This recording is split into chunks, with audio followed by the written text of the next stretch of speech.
which promoted itself as working for economic, racial, and gender equality.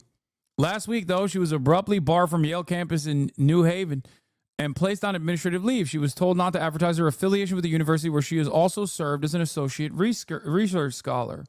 What? Yale officials cited the reason as allegations that she was tied to entities subject to U.S. sanctions.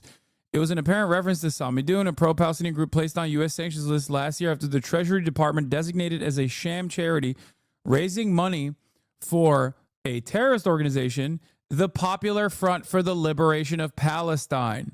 Samidun, by the way, is only a part of the Treasury Department's designation as a sham charity because, for the record, like, I don't even know about her links to Samidun, but the only reason why it's considered a terrorist entity or a pro-terrorist entity is because Israel decided it was a pro-terrorist entity. Samidun, whose information I have relied on in the past, right here, by the way, you can see it, is the Palestinian Prisoner Solidarity Network. It is a prisoner solidarity organization. Do you want to know why the Treasury Department designated it as a terrorist organization? The world decided they're terrorists. No, it was initially Israel that decided it was a terrorist organization. Now, this person isn't even, I don't know if they're actually linked to the, I don't know if they're actually directly linked to Samidun. And make no mistake, I do not care if they're affiliated with the Popular Front for the Liberation of Palestine. I do not care about that even one bit. The real reason why the Israeli government came after them is specifically because since 2021, Israel has listed it as a foreign terrorist entity and pressured the American government to also do so. The reason why Israel has designated them as a foreign terrorist or as a terrorist entity is because they actually played a role alongside other Palestinian prisoner solidarity networks in exposing heinous crimes that Palestinians were subjected to under Israeli military detention. That is the reason. The decision came 3 days after a news site, powered at least in part by artificial intelligence, published a story about Dr. Doutagi's connections to the group. The news site called her a member of a terrorist group. Dude, I'm sorry. Let me tell you something. I think a lot of this stuff is escalating because Israel is spending more money on tarring and feathering virtually anyone that has ever even been tangentially critical of Israel. The sole purpose of this is to stop people from criticizing Israel completely. They know that the public opinion is the lowest it has ever been in the 76 years of Israeli history. Okay, whoa, Alex Jones, though. Yeah, call me Alex Jones of the left if you want, even though the Israeli government itself said that they have to do this and that they're spending more money doing this. Also, let me explain something to you. It's not a stretch to make this assertion when Israelis themselves, like the Israeli Knesset itself, does not hide it. They're very open. Yeah, here it is. From the Jewish News of Northern California, Israel has spent millions trying to win hearts and minds abroad. It's about to spend 20 times more.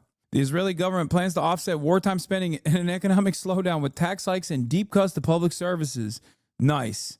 Austerity, baby. Let's go. That certainly won't cause people to leave Israel. That'll keep them there for sure. But the proposed budget for 2025 also includes a massive new allocation towards pro-Israel advocacy efforts abroad. Under the new budget, Israel's foreign ministry will receive $150 million on top of what it gets for its existing activities for what is officially known as public diplomacy, or in Hebrew, hasbara. Oh no, the horror. I thought Ethan Klein decided that this was a slur. I thought Ethan Klein decided that the thing that the Israeli government actively says it's doing, using the term that the Israeli government uses, the Hebrew term, that I thought was a slur now. Oh no, ban incoming. Why are they saying slurs? He thinks it's a slur only if you use it. Oh, it's a slur when I use it. Okay. He said hasbara means lying Jew. Once again, my mistake. I didn't realize I was in the presence of Mr. I'm the one who dictates how you protest against the genocidal apartheid settler colonial enterprise. I didn't realize I was in the wrong again. I didn't realize I was in the wrong again, dude. That sum is more than 20 times what such efforts have typically been allotted in the past years. The dramatic expenditure is a result of the political deal that the Israeli Prime Minister Benjamin Netanyahu struck last month to shore up his governing coalition. Yeah, anyway, so there you have it. No, I heard that. What do you mean? No, he didn't. I literally watched him say it. I watched him say it. What are you talking about? In an interview, Dr. Dutagi, 30, called herself a loud and proud supporter of Palestinian rights. I'm a scholar, she said, adding, I'm not a member of any organization that would constitute a violation of U.S. law. The swift action against Dr. Dutagi illustrates the tightrope American universities are walking. Last week, after being named on a list of schools accused of tolerating anti-Semitism, on Monday, the Trump administration announced Yale was among 60 schools that could face funding cuts if federal investigations show evidence that they've permitted anti-Semitic behavior. These people are sick. They don't know what's happening in the real world. The Democrats have to get their act together. And if they don't vote, then what you're going to do is you're going to have taxes that are going to go through the roof. You're going to have a very bad time. You're going to have some very bad things happen, and people are going to blame the Democrats. And Schumer is a Palestinian, as far as I'm concerned. You know, he's become a Palestinian. He used to be Jewish. He's not Jewish anymore. He's a Palestinian. Okay. On tax tariffs, there's been a lot of on and off, some inconsistency. There's no inconsistency, only with NBC, which is one of the worst networks on television, by the way. Let me just tell you the inconsistency. Okay, let me tell you something, okay? The reason why the ADL is not making a statement about that is because they agree with Donald Trump. They, too, like using Palestinian as a pejorative, and they also think that Chuck Schumer is not harsh enough. My bad. A president has many powers, but none of them include deciding who is and isn't Jewish. Doing so and using Palestinian as a slur are both beneath any POTUS. Instead of weaponizing people's identity, use the power of the bully pulpit to bring the American people back together. You were doing so great yesterday when you were trying to deport Mahmoud. Now you're calling Chuck Schumer a Palestinian. Softest condemnation of all time. Oh, yeah, it's not serious. Nobody gives a f what ADL has to say, bro. I'm sorry. I really hope that Trump catches wind of the ADL getting mad at him and then gets mad back at the ADL and then starts calling them Palestinians too. That'd be sick. I'm just imagining a world where Trump and the ADL are duking it out. Oh, that'd be so funny. I mean, nothing would come of that, obviously. ADL itself is no longer like an institution with any sort of teeth. Like, they've completely lost their sauce, right?